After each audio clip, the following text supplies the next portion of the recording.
Let's look at some characteristics of logarithmic functions. We're looking at y equals log base b of x. Here we're assuming b is greater than 0 and not 1, x being positive.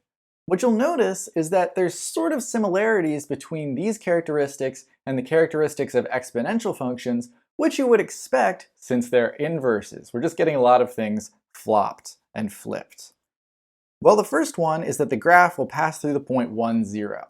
Remember, for exponential functions, they pass through the point 0, 1. No coincidence that x and y are flipping.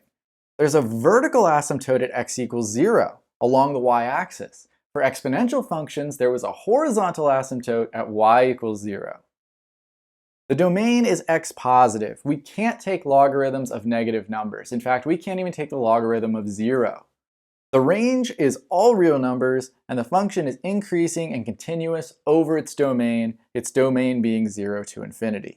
Here's the graph of one logarithmic function. This is the graph of y equals log base 2 of x, and we see those characteristics coming up.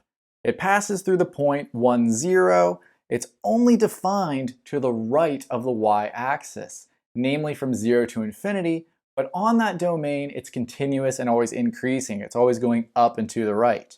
We see that vertical asymptote stopping the domain there along the y-axis. And this function stretches forever up and forever down. If you can barely see it, it spikes down really quickly along that vertical asymptote, but it does indeed go down forever.